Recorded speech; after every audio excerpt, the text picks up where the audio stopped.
You know what's wild? The best way to make someone regret hurting you isn't yelling at them, confronting them, or posting vague quotes about them on Instagram. It's not blocking them or sending them a long paragraph about how they messed up. It's actually doing 5 things that don't involve them at all. Like, you don't even acknowledge they exist. When you do these 5 things, something really strange starts to happen. They start thinking about you constantly. They start feeling guilty. They start checking your social media. Some of them even come crawling back, trying to apologize or get your attention. But here's the beautiful part. By the time they figure out what they lost, you won't even care anymore because you'll be too busy living a life that's actually good. So let me tell you exactly what these 5 things are because I learned them the hard way, and I wish someone had told me this years ago. All right, first thing, and this one feels impossible at first, but it's devastating.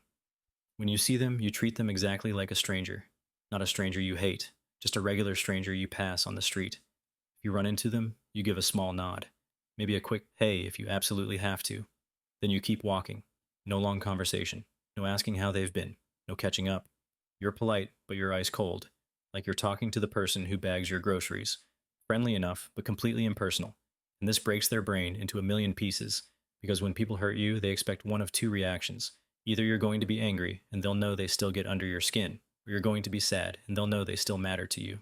Both of those reactions tell them they have power. But when you treat them like a random stranger, when you act like they're just another person who means absolutely nothing, that's when the panic starts. I had someone in my life who really hurt me, like genuinely messed me up for a while, and for months, I avoided them because I didn't know how to act around them. Then one day, I ran into them at a coffee shop, and I had this moment where I realized I actually didn't feel anything anymore. So I gave them a small wave, said, "Oh hey," and went back to looking at my phone. That's it. 5 seconds of interaction. And I could see the confusion on their face. They were expecting something. Drama, maybe, or emotion. But I gave them nothing. Just treated them like I'd treat the barista. Polite, brief, forgettable. A mutual friend told me later that this person was spiraling, asking everyone if I was mad at them or if I'd said anything about them. And the answer was no. I hadn't said anything because I genuinely didn't think about them anymore. They went from being important to being nobody. In that stranger treatment, he haunted them way more than any angry text ever could have. Second thing, you make new friends, better friends, and you do it visibly. This is where the regret really starts burning.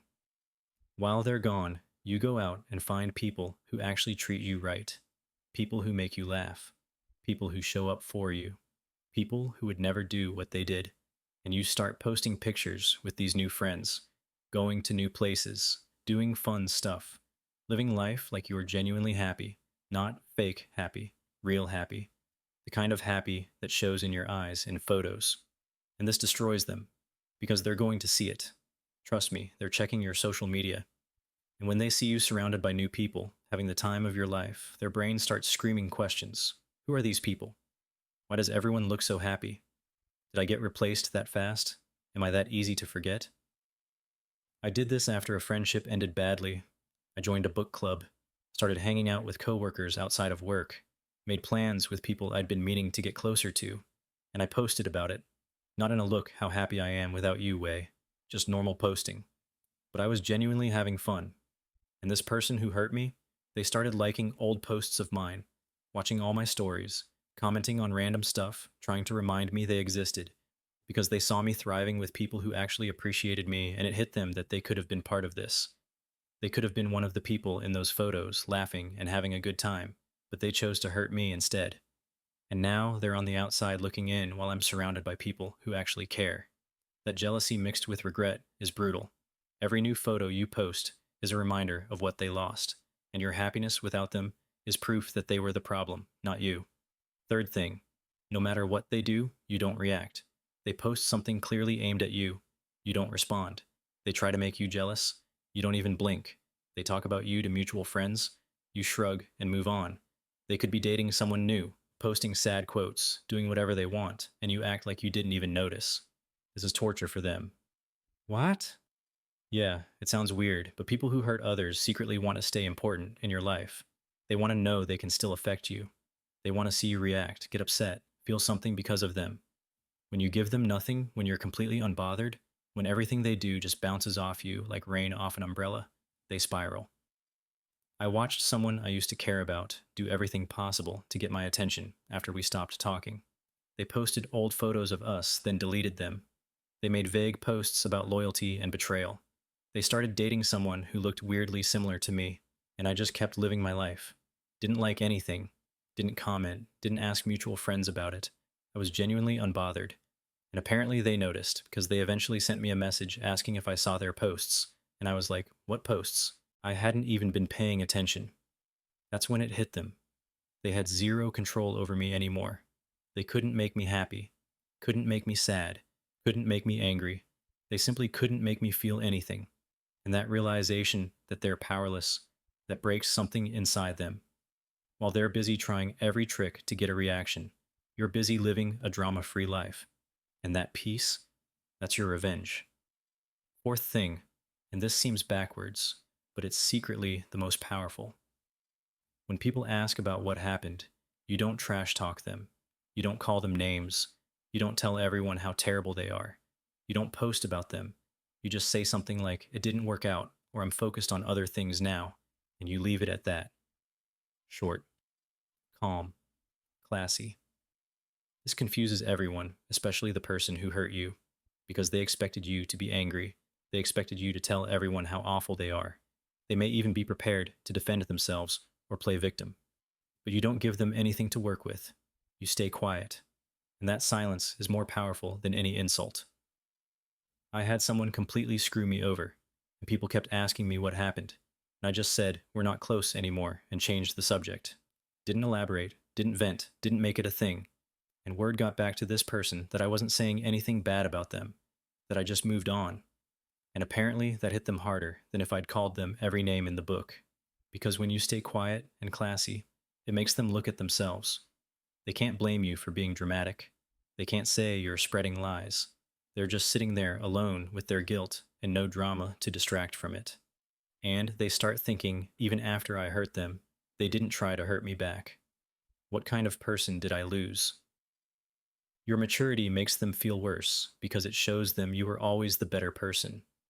And they destroyed something good because they didn't recognize its value. Fifth thing, and this is the hardest one, but it's also the most freeing. Deep down, quietly, privately, you forgive them. Not because they deserve it, not because they apologized, not because you want them back. You forgive them for you. To let go of the weight. You stop holding on to anger. You stop carrying hate. You stop letting what they did control your thoughts. You release it. Like letting go of a balloon and watching it float away. But, and this is important, you never tell them you forgave them. You don't send a closure message. You don't have a conversation. You just quietly forgive and move forward. This was the hardest thing for me to do. I'm not going to lie. There was someone who hurt me so badly I thought I'd never get over it.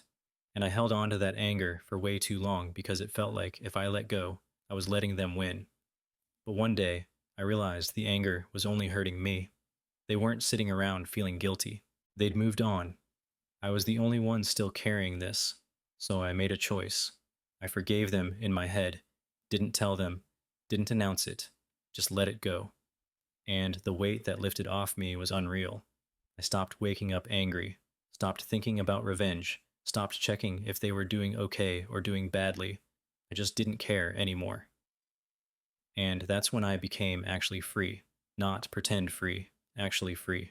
Here's what's beautiful about this. When you do all 5 of these things, something shifts. You stop being the person who got hurt. You become the person who's living well, and they can feel that shift even if they can't explain it. They see you or hear about you, and they notice you're not carrying pain anymore. You're lighter, happier, at peace.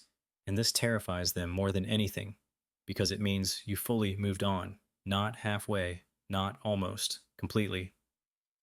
They realize they can't apologize their way back in. They can't fix it. They can't undo what they did. You already processed it, released it, and moved past it without them needing to do anything. And that's when the deepest regret hits. They think I hurt someone who was good enough to forgive me, someone rare, and I'll never get that person back. Here at Cyclip Says, we don't just talk about psychology, we make it make sense. If this helped you see that you don't need to fight to win, hit subscribe because next week we're breaking down why cutting people off without explanation is actually the kindest thing you can do. Your future self, if the one who's too happy to even remember why you were upset, is already thanking you for watching this. You don't need revenge. You just need to live well. And that's the best revenge there is. You've got this.